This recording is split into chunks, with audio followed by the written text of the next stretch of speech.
સ્કંદ અધ્યાય 3 ત્યાં સુધી ચિંતન કરેલું. આજે આપણે જન્મ પ્રકરણનો ચોથો અધ્યાય 4 દસમ સ્કંદનો જન્મ પ્રકરણનો અંતિમ અધ્યાય એનું આપણે ચિંતન કરીએ છીએ. અધ્યાય 4.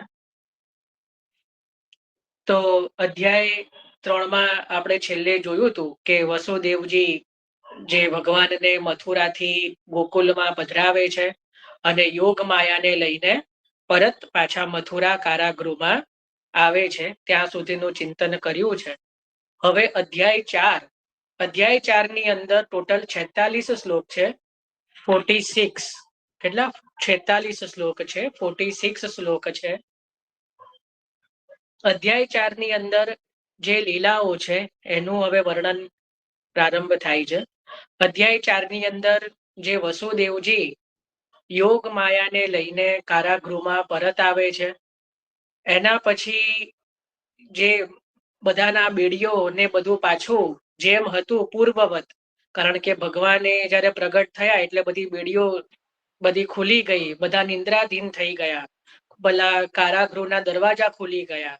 પણ જ્યારે યોગ માયાને લઈને પાછા આવે છે એટલે પાછી બધી રિવર્સ લીલા કે પાછી બધી બેડીઓ જે છે એ બધી બંધાઈ જાય છે.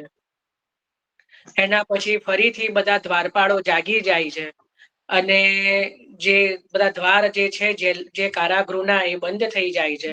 અને જ્યાં બાળકી રુદન કરે છે, યોગ માયા જ્યારે બાળકી સ્વરૂપે જ્યારે કારાગૃહમાં પાછા આવે છે એટલે રુદન કરે છે. એ રુદન સાંભળીને જે સૈનિકો જે છે, ભાઈ જેના માઇક જે અનમ્યુટ છે મ્યુટ કરો. મીનાબેન, અનિતાબેન, જો પ્રથમ વખત આયા હો આજે સત્સંગમાં તો ધ્યાન રાખો કે આપણે માઇક મ્યુટ રાખવાનો હોય છે.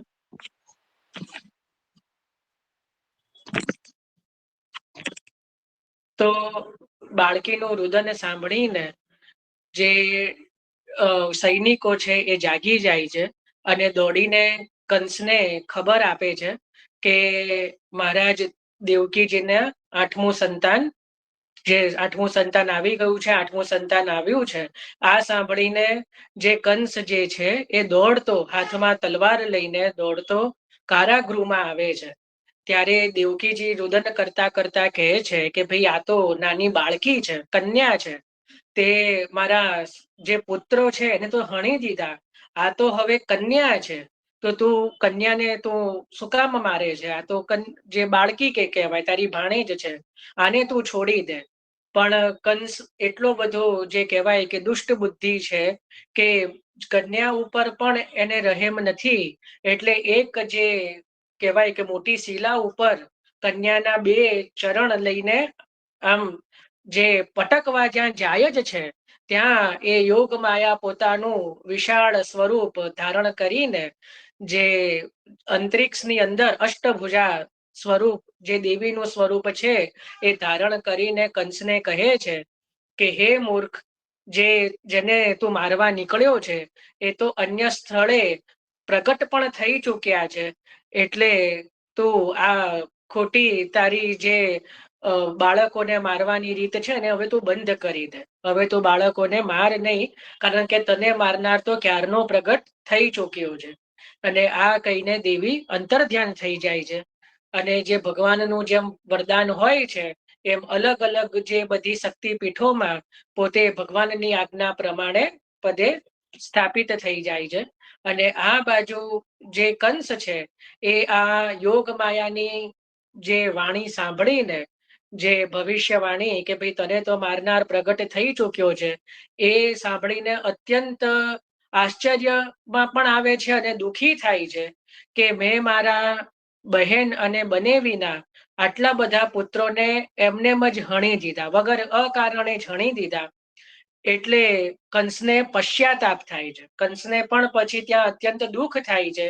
એટલે વસુદેવ દેવકીજીના ત્યાં ચરણ પકડી લે છે કંસ, અને 8 કે 9 શ્લોકની અંદર એટલી બધી તમે જો આપણે જ્યારે જોઈશું એટલી સરસ રીતે વિનંતી કરે છે કે આપણને તો એવું લાગે કે ઓહો આ તો કોઈ સાધુ જ બોલી રહ્યા છે. એવી સુંદર વાણી કંસે એટલી બધી વિનયતાથી બધી પ્રગટ કરી અને બહુ પશ્ચાતાપ કરે છે કે અને બહુ માફી માગે છે કે ભાઈ મેં આપના જે પુત્રોને અકારણ જ બધા માર્યા છે, તો હવે મને ક્ષમા કરો, આ તો બધો વિધાતાનો ખેલ છે, આમ છે તેમ છે કરીને.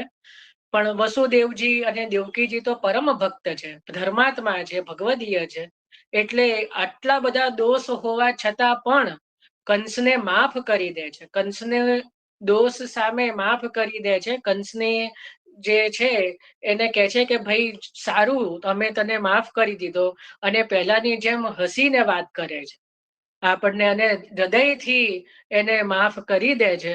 અને કંસ પણ પછી કારાગૃહમાંથી વસુદેવ દેવકીજીને મુક્ત કરી દે છે. એમના મહેલમાં એમને સસન્માન પાછા વિદાય કરે છે.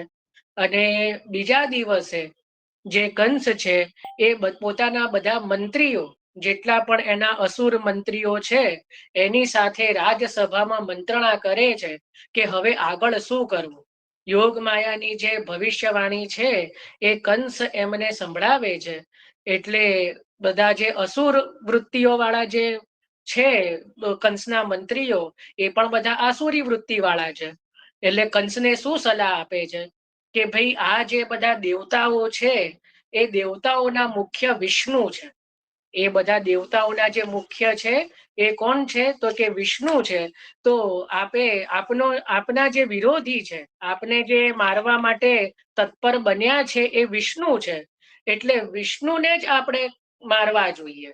કંસના મંત્રીઓ શું કે છે કે ગમે તેમ કરીને આપણે વિષ્ણુને મારવા જોઈએ. અને વિષ્ણુને મારવા માટે કંસના મંત્રીઓ કહે છે કે જે બ્રાહ્મણોની હત્યા ચાલુ કરી દો, નાના નાના બાળકોને મારવાનું ચાલુ કરો, પછી જે ગાયો છે, જે તપસ્યામાં લીન છે, એવા બધા જે સારા સત્પુરુષો છે, અને જે ગૌ હત્યા પ્રારંભ કરી દો.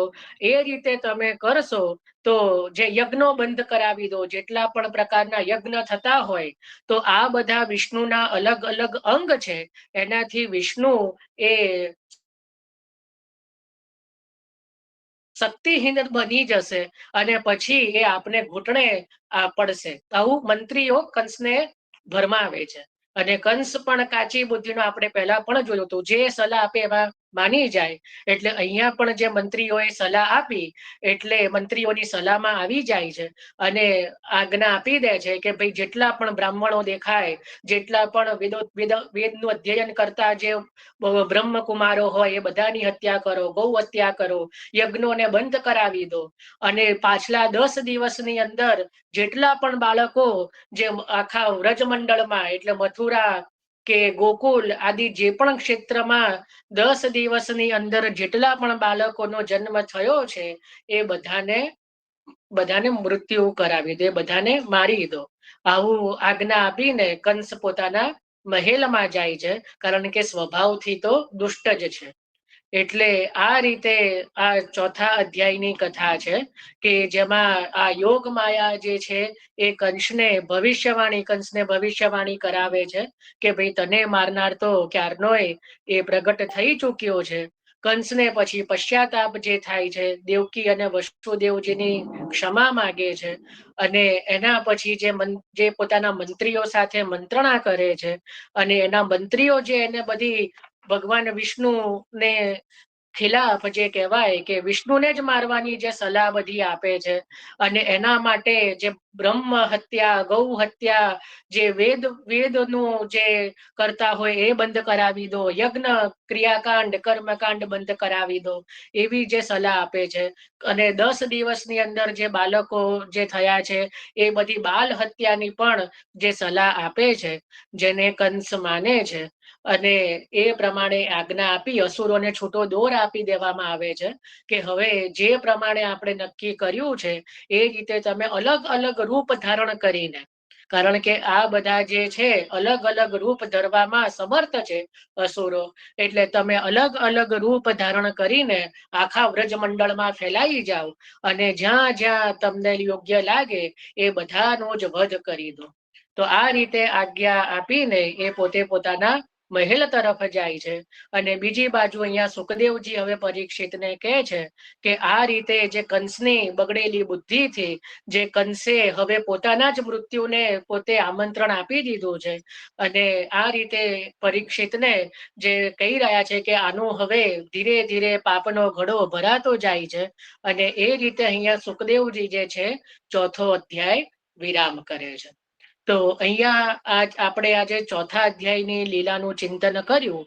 એની સાથે અહીંયા જન્મ પ્રકરણના જે 4 અધ્યાય જે મહાપ્રભુજી પ્રથમ ચતુર્ભિશ્ચય જે કહી રહ્યા છે, જન્મ પ્રકરણનું ચતુર્ભિશ્ચય એટલે 4 અધ્યાય જન્મ પ્રકરણના એ અહીંયા વિરામ થાય છે.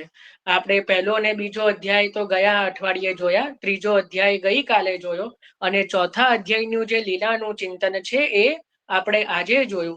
તો આ રીતે 4 અધ્યાયોમાં આપણે એક રીતે અનુક્રમણિકા હજી જોઈ છે.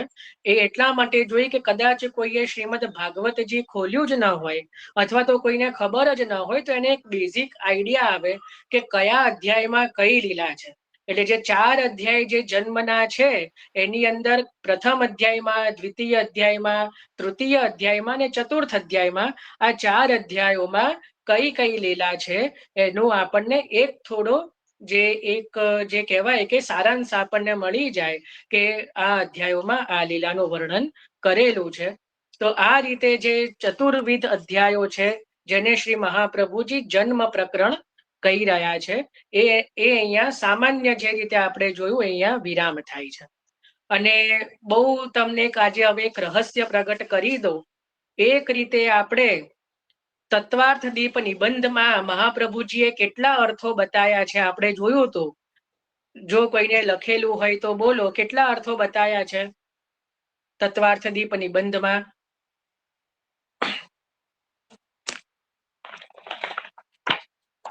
દરેક અધ્યાયના દરેક સ્કંદના એ રીતે કોઈએ લખ્યું છે તત્વાર્થ દીપ નિબંધમાં?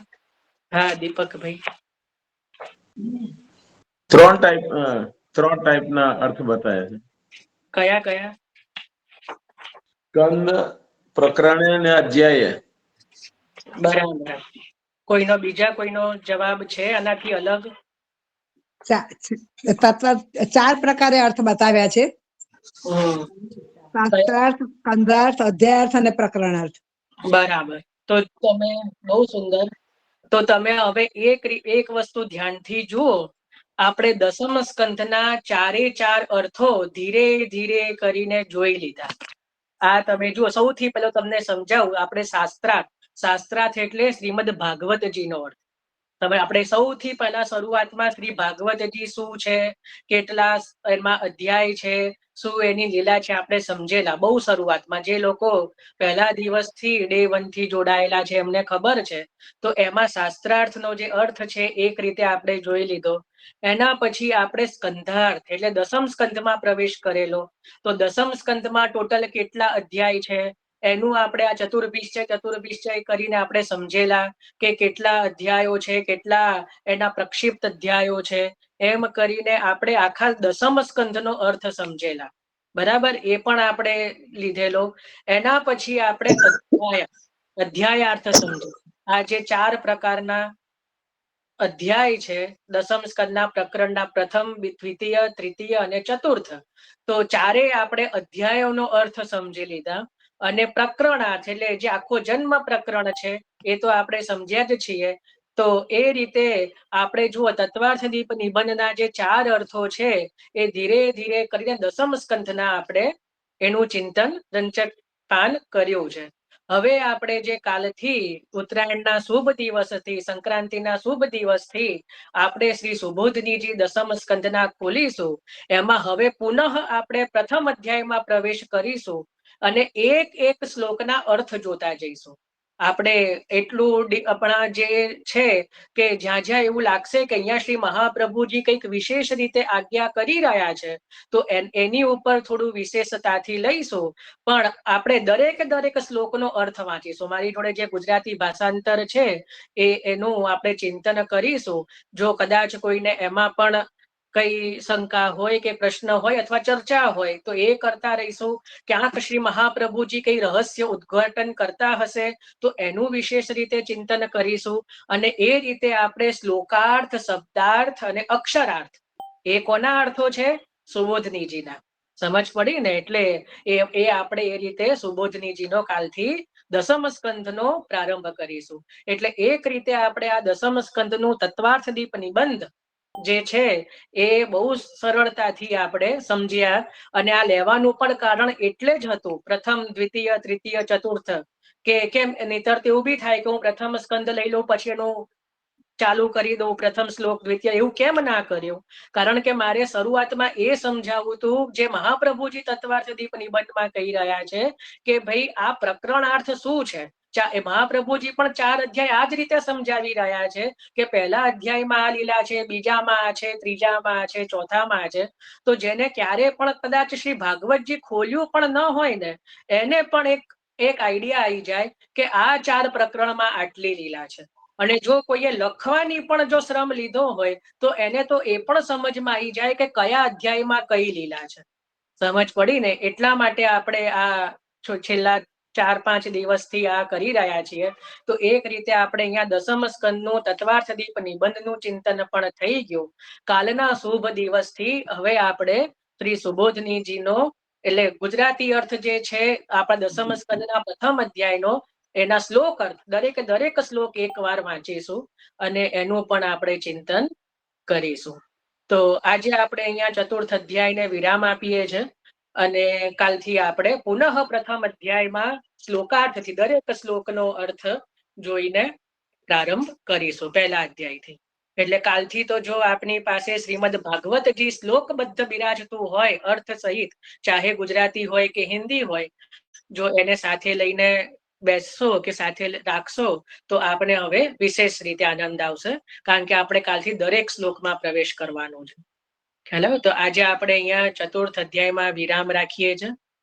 આમાં કોઈને કઈ પ્રશ્ન આદિ હોય, કઈ પણ હોય તો કરીએ, નહીતર આપણે 84 વૈષ્ણવની વાર્તાજીમાં પ્રવેશ કરી લઈએ. ખ્યાલ આવ્યો ને? મેં જે કીધું એ કે કાલથી આપણે પ્રથમ અધ્યાયમાં પ્રવેશ કરીશું. એટલે પછી કોઈને એવું ના લાગે કે ફરીથી કેમ પાછો પહેલો અધ્યાય લીધો, આ તો લઈ લીધું હતું, કેમ ફરીને?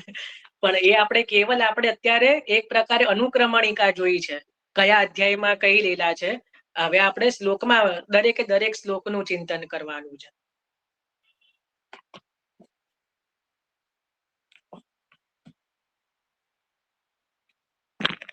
ખ્યાલ આવ્યો છે ને? કોઈને કઈ પ્રશ્ન આદિ કઈ?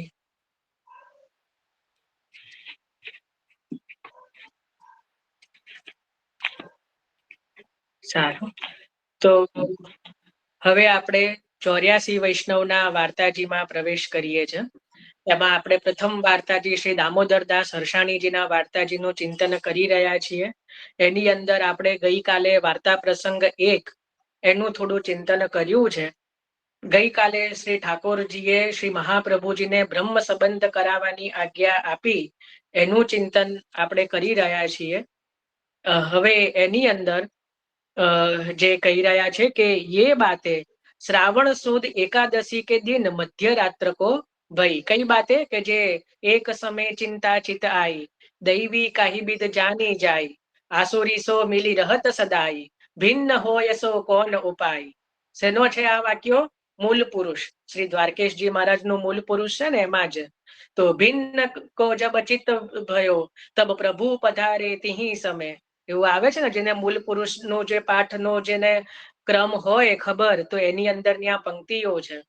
તો એની અંદર પણ આ લીલાનું વર્ણન કરેલું છે કે ભાઈ શ્રાવણ સુદ એકાદશીની મધ્યરાત્રિના દિવસે, જે દિવસ એટલે મધ્યરાત્રિએ આ શ્રી ઠાકોરજીએ પ્રગટ થઈને શ્રી મહાપ્રભુજીને બ્રહ્મ સંબંધની આજ્ઞા આપી કે ભાઈ જીવોને બ્રહ્મ સંબંધ કરાવો. જે જીવો આપને શરણે આવશે, જે જીવોને આપ શરણે લેશો, બ્રહ્મ સંબંધ કરાવશો, એના સઘળા દોષો નિવૃત્ત થશે. આપણે કાલે નિવૃત્તનો અર્થ સમજ્યા હતા. ઘણા કે બધા દોષો જતા રહે, આપણે જેટલા બી પાપ કર્યા હોય, દોષો કર્યા હોય, એ બધામાંથી છું હવે મુક્તિ, પણ એવું ભગવાન એટલા બી એ નથી. નિવૃત્ત એટલે રિટાયર્ડ થઈ જાય. કોઈ માણસ નિવૃત્ત થાય, રિટાયર્ડ થાય 62 વર્ષે, એટલે કઈ લીલામાં ના પહોંચી જાય, એ રિટાયર્ડ થાય એની સેવામાંથી. તો જે સેવા સ્મરણ આદિ જે છે એમાં બાધક ન થાય, બાકી તો જે ભોગ છે એ ભોગવવાના રહે જ છે. તો એ નિવૃત્ત હોય, એટલે સેવા સ્મરણમાં કે અલૌકિક કાર્યમાં એ બાધક નહીં થાય, એવું ત્યાં કહે છે. કે પછી કે પ્રાતઃ કાલ પવિત્રા દ્વાદશી હતી, બીજા દિવસે પવિત્રા બારસ છે. તાતે પવિત્રા સૂતકો સિદ્ધ કરી રાખ્યો હતો, સો પવિત્રા ધરાય. તો એ પવિત્રા ધરાયા. તા સમય કે અક્ષર હે તાકો શ્રી આચાર્યજીને સિદ્ધાંત રહસ્ય ગ્રંથ કિયો હે. જેને ષોડશ ગ્રંથનો અભ્યાસ હોય, અથવા તો જો સિદ્ધાંત રહસ્ય ગ્રંથ જે વાંચતા હોય કે જેને વાંચ્યો હોય એને ખબર હશે કે શરૂઆતમાં જ સિદ્ધાંત રહસ્યનો પહેલો શ્લોક કયો છે? કોને ખબર છે?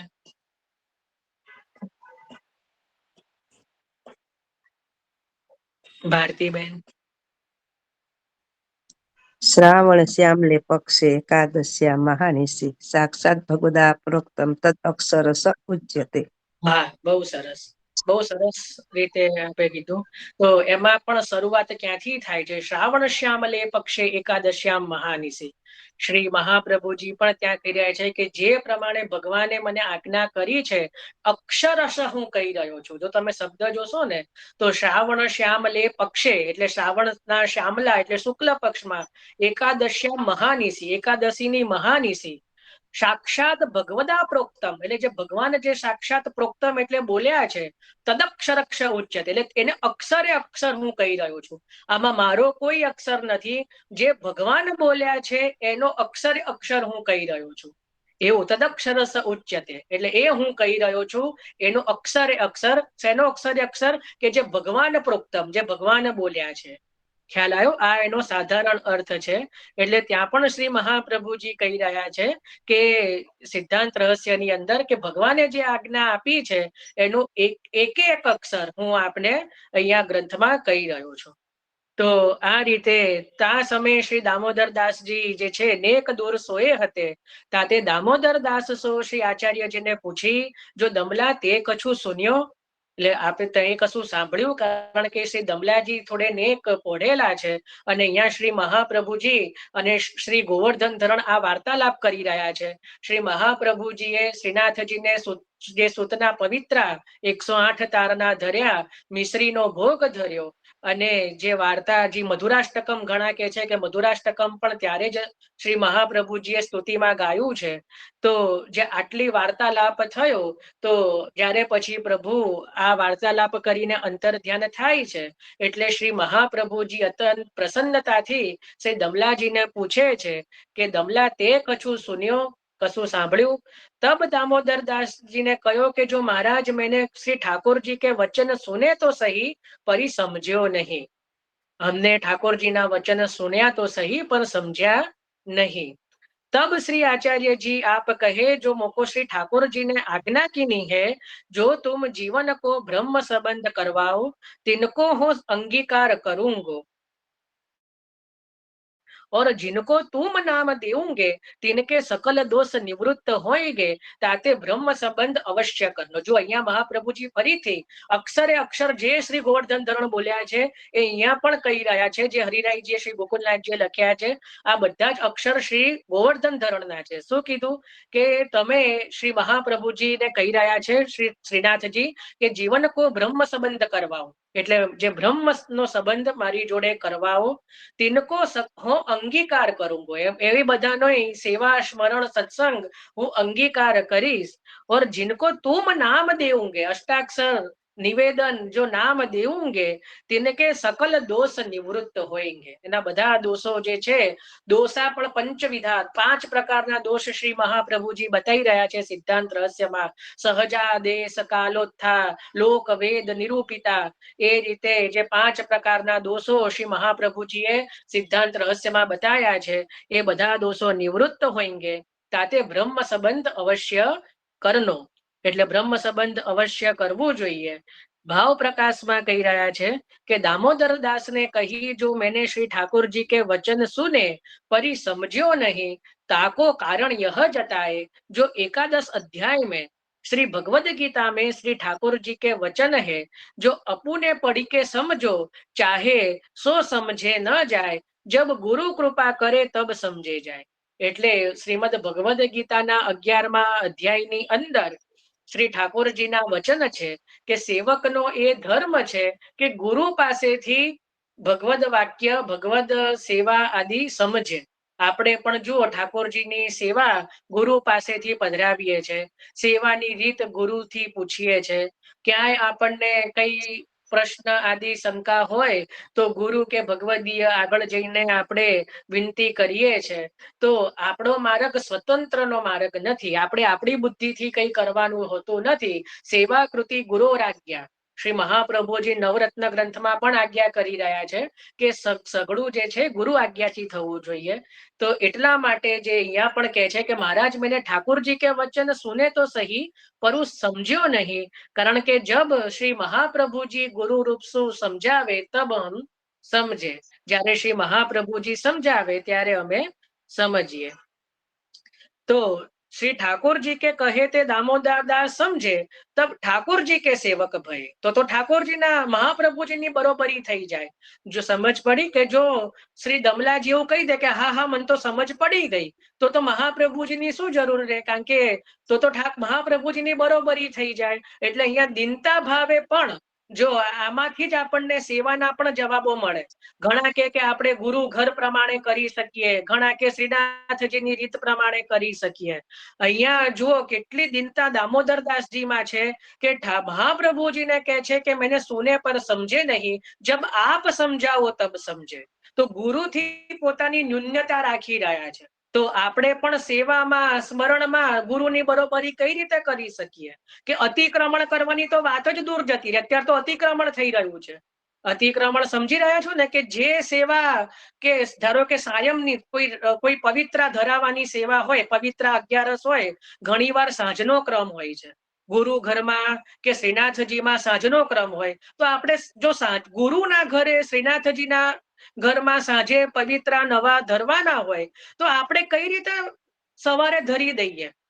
સમજ પણ પછી આવું કહીએ તેવું કે અમારા ઠાકોરજી તો ઓછા વોલ્ટેજના આમ તે વાલા ભાઈ સમજો તો ગુરુની બરોબરી કઈ રીતે અહીંયા દામોદર દાસજી નથી કરી રહ્યા।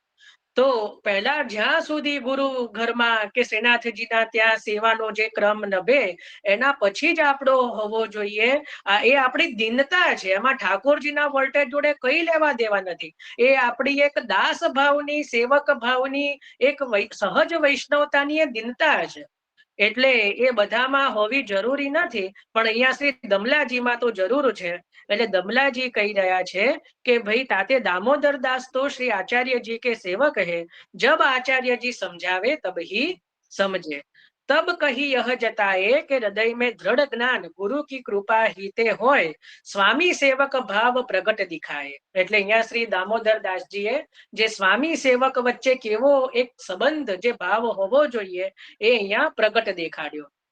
જો દામોદર દાસ સમજ જાય તો શ્રી આચાર્યજી की બરોબરી જ્ઞાન કયો જાય। એટલે હવે જો સમજી જાય તો શ્રી મહાપ્રભુજીની બરોબરી થઈ જાય।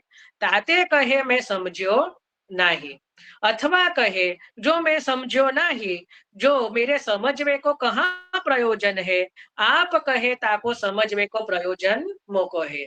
એટલે આપ જે અમારા હિતમાં હશે એ આપ કરવાના જ છો, એટલે અમારે બીજું કઈ સમજીને શું કામ છે। और को समझे या नव समझे, हमारी तो इतनी समझ भली, ठाकुर हमारे नंद नंदन ठकुरायण वृषभान लली। हमें तो इतनी ही हमारी समझ भली, बीजू कई समझे या ना समझिए, हमारी तो इतनी समझ भली। प्रभु नंद कुमारों में स्वामिनी वृषभानुजा, कृतार्थो हम कृतार्थो हम कृतार्थो हम न संशय। हमारी तो इतनी समझ भली, और कछु समझे या न समझे। तो અહીંયા આટલું જે કહી રહ્યા છે કે हम सुन्यो परी समझ्यो नहीं, एना अलग अलग भाव बताई રહ્યા છે। હવે કહી રહ્યા છે और कथा कहत में श्री आचार्य जी दामोदर दास सो कहते कि जो दमला बड़ी बेर भई है, श्री ठाकुर जी की वार्ता नहीं करी। या को भाव प्रकाश। ताको तात्पर्य यह है कि जो श्री ठाकुर जी की वार्ता आपू श्री स्वामिनी जी रूप श्री दामोदर दास ललिता रूप सखी रूप सो नहीं करी। ललिता सो एकांत रहस्य वार्ता श्री ठाकुर जी के मिलन को प्रसंग प्रथम जा प्रकार लीला करी है सो नहीं करी। सो कारण के लिए सबन के आगे ऐसे कहते कथा कहत समय जो श्री ठाकुर जी की वार्ता नहीं કરી। એટલે જુઓ આમાં એક વસ્તુ સમજવાની આવે છે, કથા કોને કહેવાય અને વાર્તા કોને કહેવાય। અહીંયા શ્રી મહાપ્રભુજી શબ્દ વાપરી રહ્યા છે કે બડી બેર ભઈ શ્રી ઠાકોરજી की वार्ता नहीं करी। સમજ પડી? વાર્તા શબ્દ છે અને એવું નથી કીધું શ્રી ઠાકોરજી की कथा नहीं करी। તો કોઈને ખબર છે કથા અને વાર્તામાં શું ફરક? અહીંયા કેમ શ્રી મહાપ્રભુજી વાર્તા શબ્દ વાપરી રહ્યા છે?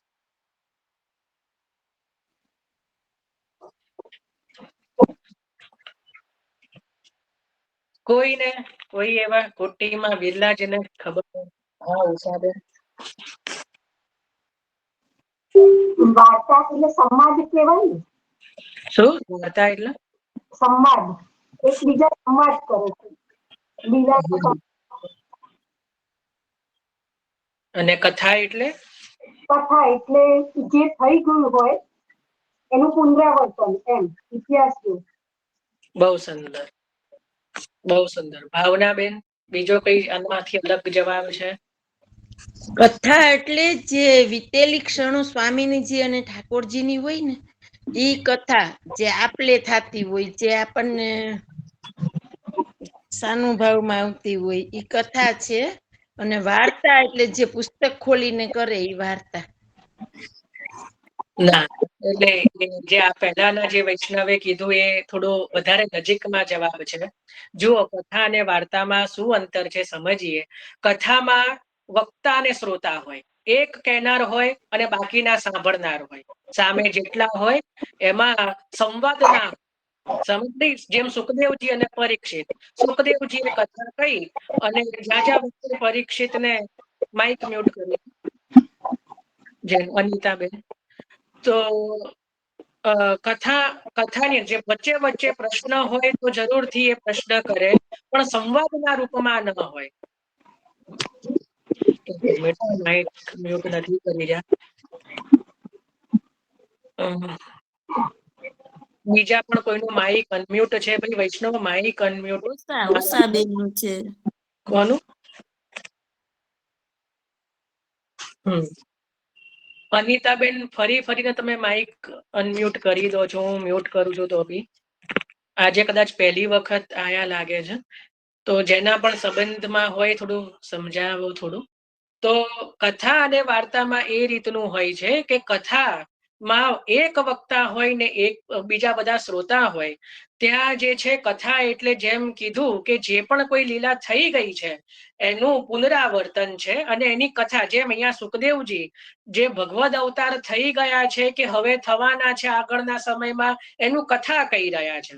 શ્રી મહાપ્રભુજી શ્રી ભાગવતજીની કથા કે ત્યારે બધા જ વૈષ્ણવો શ્રવણ કરે, બરાબર? એ કહેવાય કથા। અને વાર્તા એ તો કોઈ એકાંતિક આપણા અનુભવી ભગવદીય હોય, આપણી અંદર પણ આપણને કઈ ઠાકોરજીનો સાનુભવ થયો હોય તો કે આપણે આખા ગામમાં ઢંઢેરો ના પીટીએ।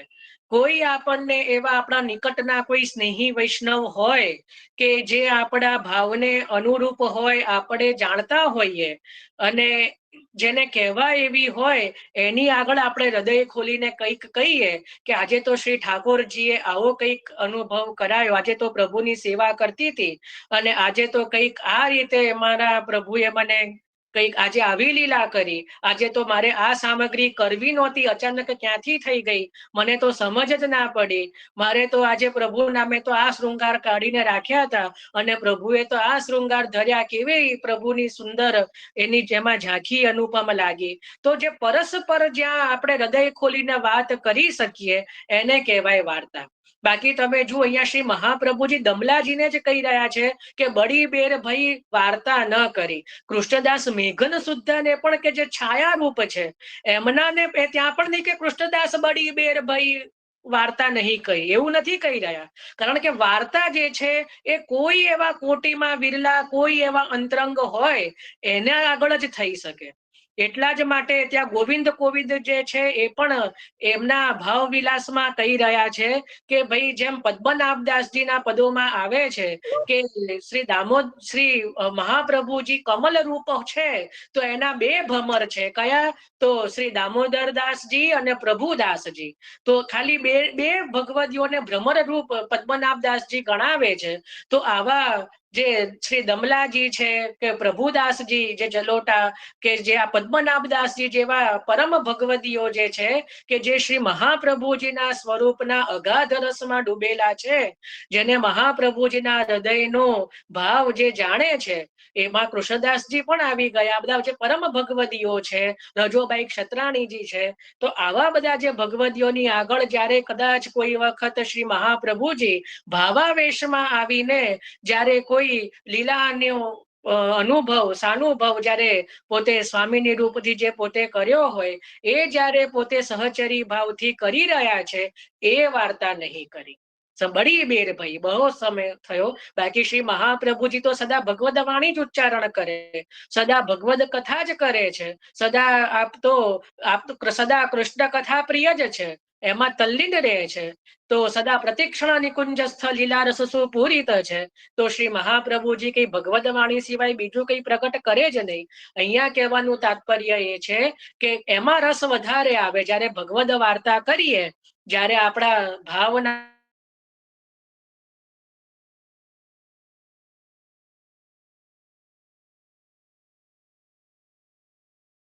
વિશેષ આનંદ આવે. તો એનું અહીંયા ભાવ બતાવી રહ્યા છે. તો અહીંયા એની સાથે વાર્તા પ્રસંગ 1 છે એ વિરામ થાય છે. પ્રથમ શ્રી દમલાજીના વાર્તાજીનો. આપણે કાલે દ્વિતીય વાર્તા પ્રસંગમાં પ્રવેશ કરીશું. તો આજે અહીંયા આપણે 84 વૈષ્ણવના વાર્તાજીને પણ વિરામ આપીએ છીએ. હવે આમાં કોઈને કઈ પ્રશ્ન હોય, કઈ બી ચર્ચા હોય તો જરૂરથી કરે, નહીતર આપણે આશ્રયનું પદ લઈએ.